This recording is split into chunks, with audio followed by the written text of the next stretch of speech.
Hello everyone, welcome back. I'm Julia, a graduate in tea science. In the previous video, we explained that all 6 types of tea come from the tea plant and introduced the key component, tea polyphenol. In this video, let's dive into the processing steps of 6 tea types. This diagram clearly shows the processing steps for each of the 6 tea types. First, let's take a broad look. All teas start with either spread or withering after the leaves are picked, and they all end up with drying. Drying is pretty simple. It reduces the water content to below 8% or even 6% to lock in the flavor and make the tea easier to store. But what about spread or withering? This step involves laying out the freshly picked leaves.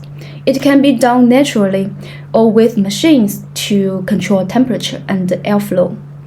This step helps to reduce the water content, get rid of any grassy odors, develop the tea's aroma, and make the leaves easier to work with in the next steps. And the thickness and the duration depend on the types of tea being made and the conditions of the tea leaves, such as whether they were picked on a sunny day or a rainy day. And in general, spreading usually takes less time and results in less water loss from the leaves, while withering takes longer and leads to greater moisture loss. Now let's break down the specific processing steps for each type of tea. First up is green tea, which you might know from famous varieties like Longjing tea.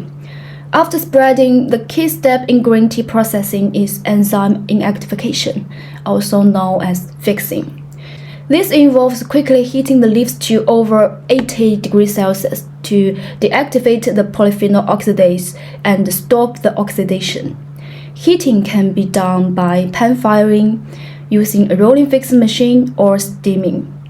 The high heat also helps to preserve the chlorophyll, which is why green tea leaves and the spent leaves all have that vibrant green color. Next comes rolling or shaping. Rolling can also be done manually by hand or using a rolling machine.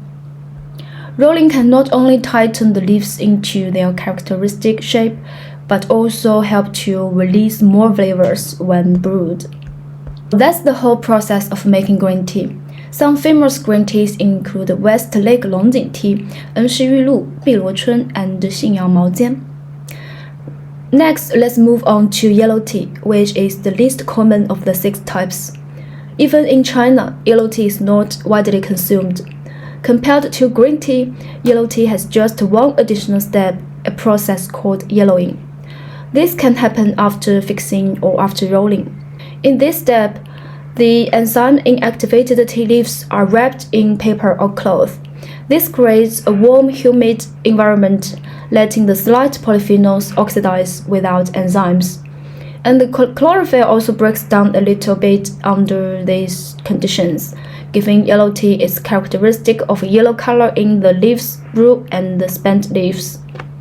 And some famous yellow tea include Mengding Huangya, Junshan Yingzhen, and Yuanan yellow tea.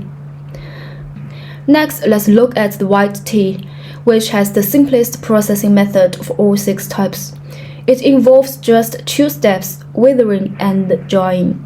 The withering process for white tea can take 2 to 3 days, allowing the leaves to lose their grassy smell and develop a sweet mellow flavor with a subtle floral aroma. So that's why white tea has a naturally loose, relaxed appearance, a light golden hue, and a delicate, elegant style, making it a favorite among many tea lovers.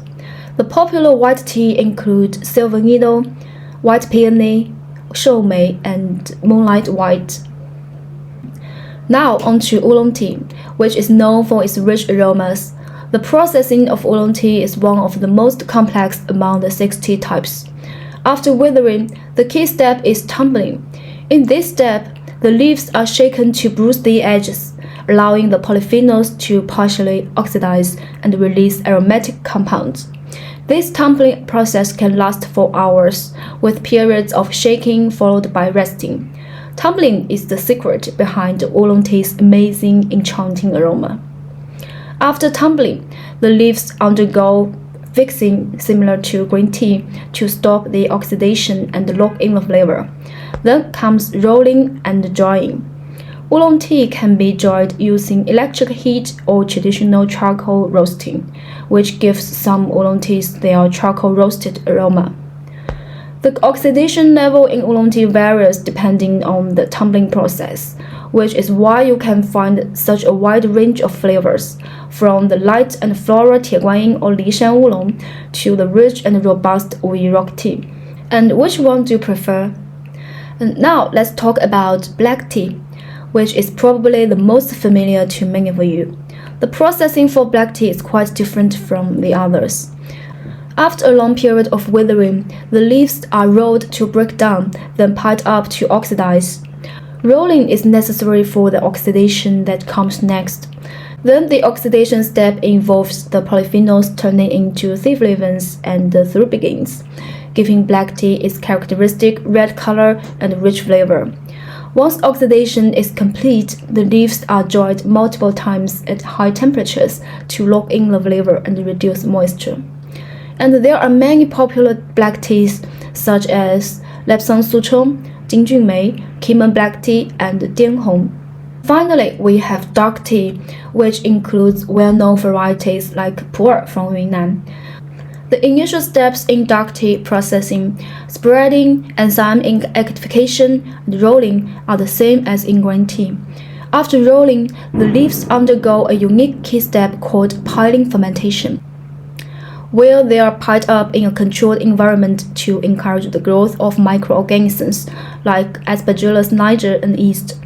These microbes help transform the tea's compounds, including the oxidation of polyphenols, and resulting in the dark reddish-brown color and rich mellow flavor of dark tea. And you've probably heard of dark teas like ripe pu'er, liubao, qingzhuan, and fuzhuan. And there you have it, the making process of 6 tea types. Some tea's processing is not so hard, right? You can even give it a try yourself if you have access to tea plants. And thanks for watching. If you have any more questions about tea processing, please feel free to drop them in the comments below. I will see you next time.